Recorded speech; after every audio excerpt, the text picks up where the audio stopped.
Va a salir bien. Hola, yo soy Madeleine y voy a presentar mi proyecto sobre los temas que vimos en la actividad 2 de Química 1. Empezaremos con las teorías atómicas 1.1.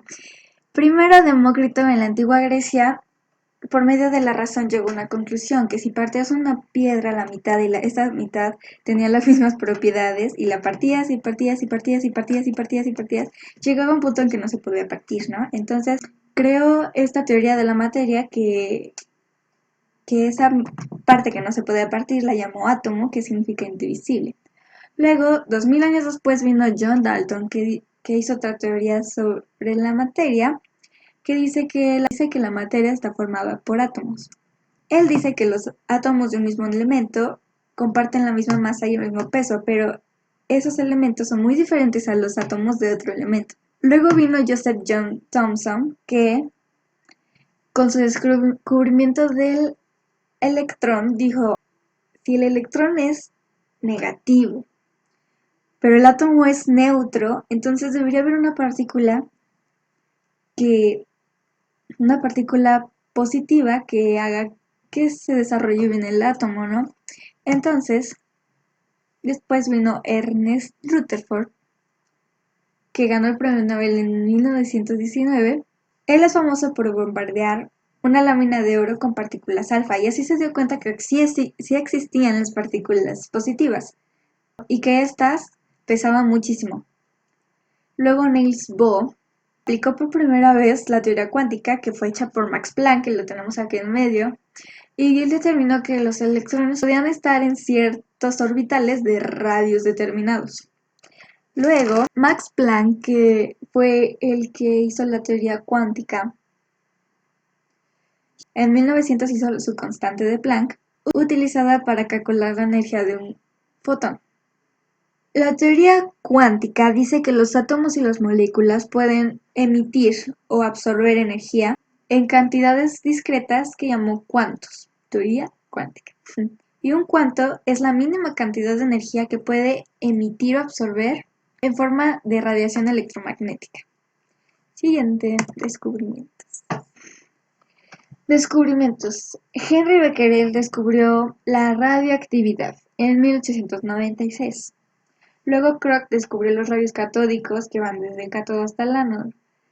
Luego Heisenberg, que hizo su principio de incertidumbre y dijo que era casi imposible determinar dónde estaba un electrón, su posición y su velocidad. Perdón si pronuncio mal, pero en realidad no sé muy bien. Luego vino Wilhelm Röntgen y en los rayos catódicos vio que en un vidrio opuesto al cátodo había unas radiaciones que se formaban en línea recta y que traspasaban por cuerpos opacos. Entonces, al no saber la naturaleza de estos rayos, llamó a estos rayos X, porque no sabía qué era. Luego Albert Einstein, que propuso que la luz estaba compuesta por fotones. ¿Listo? Luego, estructura interna. Ya sabemos que el átomo está compuesta por el electrón, que es negativo, en el núcleo, que están los protones y los neutrones. Los protones son positivos y los neutrones son neutros. Siguiente. La estructura interna del átomo y sus autores. El electrón lo descubrió Joseph John Thomson, que vio que los rayos catódicos eran desviados en un campo eléctrico y en uno magnético, y que en el magnético eran atraídos por el polo positivo. Y así fue como descubrieron el electrón. Luego, el protón. El protón se atribuye más a Rutherford, pero en realidad fue Eugen Goldstein en 1932, que dijo que si Joseph John Thomson pues ya descubrió el electrón, ¿no? Pues él mismo debería tener una partícula positiva para que el átomo funcionara bien. Y así es, si existía el protón. Al juntar el peso del electrón y el protón, se dieron cuenta que no daba el peso que tenía que ser. Entonces, el neutrón lo descubrió James Chadwick en 1932. Y al juntar estas tres partículas subatómicas, ya se podía dar bien la masa del átomo.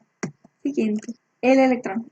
La S o spin quiere decir que es un movimiento del electrón que gira en su propio eje. ¿Y por qué metí aquí los números cuánticos? Porque los números cuánticos determinan muy bien al electrón.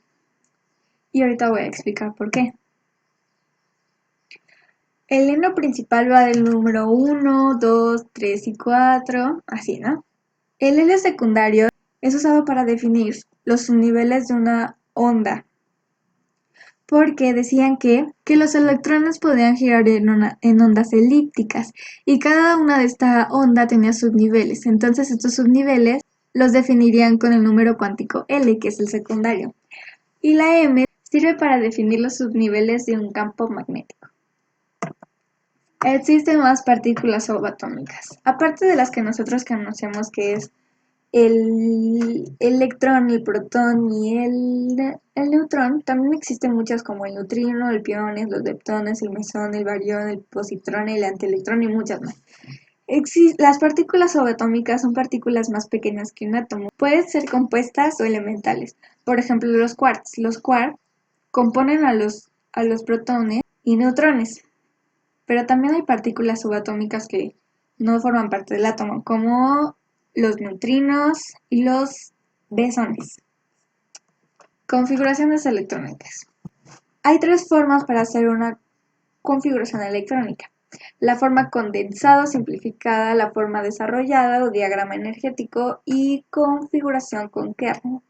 Las configuraciones electrónicas es cómo vamos a poner los electrones en un átomo, la distribución, cómo vamos a distribuir los electrones en un átomo, ¿no? Y para esto Bohr dio un número máximo para cada órbita. Entonces este es el número. Dice que para la primera onda va a haber 2 electrones, la segunda 8, la tercera 18, la cuarta 32 y así va descendiendo. También Bohr decía que los electrones podían saltar de una órbita a otra y en esos cambios estos podían emitir o absorber energía. Al saltar a una onda más cerca del núcleo, estos perdían energía, y al saltar a una onda más lejos del núcleo, estos ganaban energía. Entonces acuérdense que las configuraciones electrónicas es la distribución de los electrones en un átomo.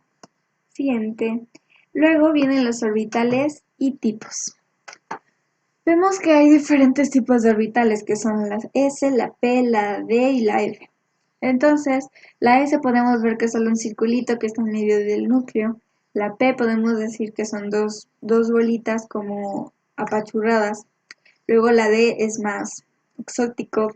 Sigue la F. Y la F tiene formas más exóticas todavía, que pueden ser dos bolitas así, dos aros, y luego como una flor así, muchas bolitas juntas, que son 7, creo. Entonces cada órbita podía tener solo 2 electrones, entonces 7 por 2, 14 electrones.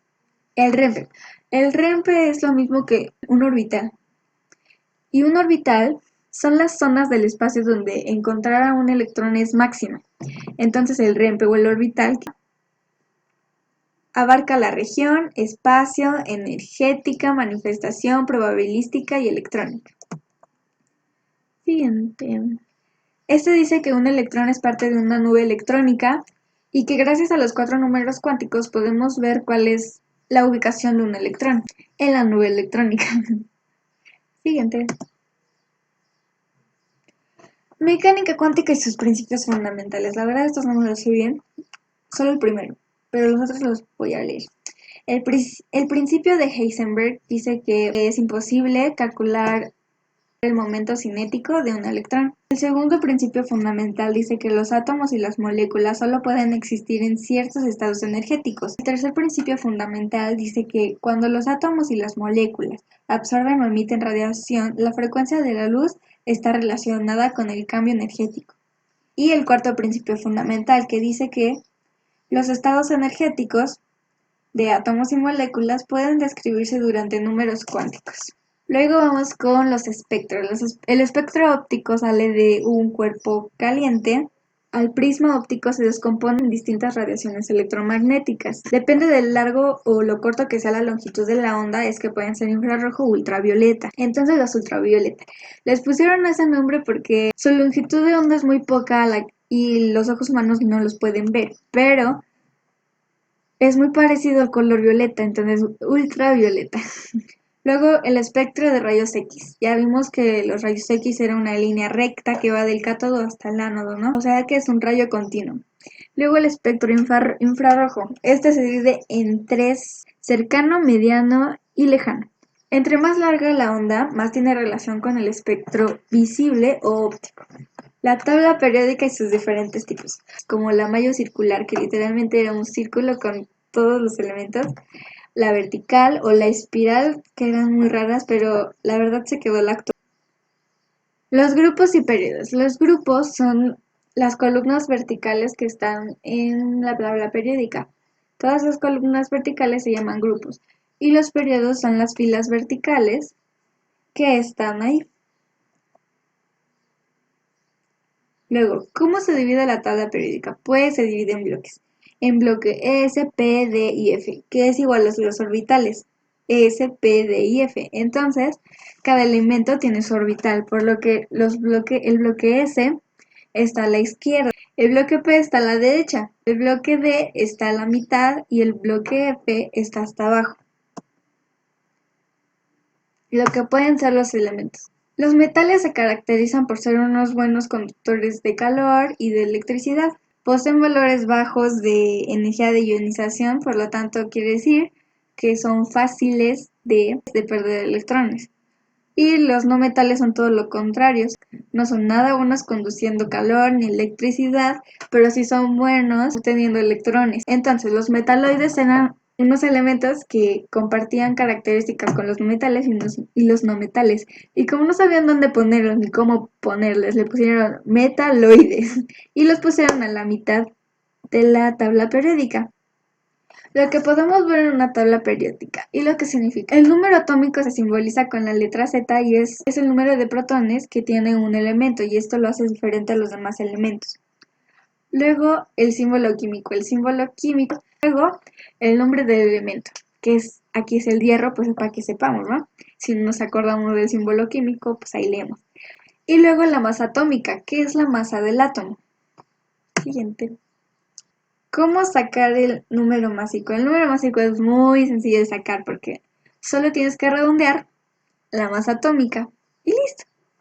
Por ejemplo, aquí que tenemos que la masa atómica es 55.847, si lo redondeas da 56 y al redondearlo toma otro nombre que es número másico. Y listo, tenemos el número másico. Y eso es todo por hoy. Bueno, no por hoy, por este proyecto. Espero que le haya gustado, aunque hablaba en plural como si lo hubiera hablado muchas personas, pero en realidad eso era para usted. Y espero que le haya gustado y que me ponga 10. Adiós.